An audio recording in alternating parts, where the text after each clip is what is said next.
Hello, I'm Bailey Donoughue, and today I'll be going over GLUT4 in response to insulin. Before we start, I want to label everything we see right now. First of all, this is the lipid bilayer. This is the insulin receptor.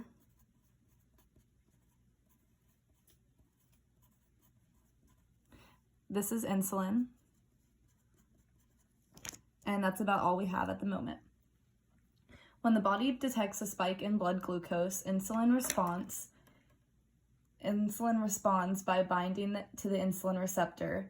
Then the GLUT storage vesicles, also known as GSVs, will translocate to the surface of the cell membrane. The reason that the GSVs begin moving to the surface is due to insulin binding signaling. So to see this in person, basically all that would happen would be insulin would be floating on this side of the lipid bilayer, and then it would bind to the insulin receptor. And in that case, then whenever it binds, it sends a signal to the GSVs, which again are the GLUT4 storage vesicles formed in a micelle, and it will start moving toward the surface of the cell membrane or lipid bilayer in response to the signaling. Once the GSVs reach the plasma membrane and the GSV docks at the plasma membrane, the lipid bilayer surrounding the GSV and the plasma membrane will fuse together. So here's the lipid bilayer for the GSV. Here's the plasma membrane, also known as the lipid bilayer. So once they come together, they'll fuse and it'll look more like this.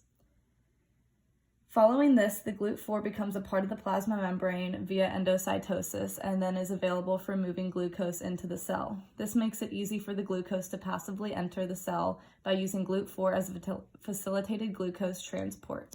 So in that sense, then, basically the glucose, that will be glucose, can go in and out of the cell because of the facilitated transport that the GLUT4 has created. GLUT4 will continue this process as long as it is in the presence of insulin. When blood glucose levels are restored to normal, GLUT4 will move back into the storage vesicle and wait until the insulin levels signals its translocation to the plasma membrane again. And in that sense, then it'll look more like this again until it's signaled to come back and fuse again. So this process of GLUT4 response to insulin is response in the healthy human body. However, we should also touch on what would happen if there was a case of insulin resistant states. People who have diabetes have either lower or no insulin production or insulin resistance. Due to the resistance or absence of insulin, the GSVs will not be signaled to move toward the cell membrane, and the presence of GLUT4 in the cell wall will be reduced.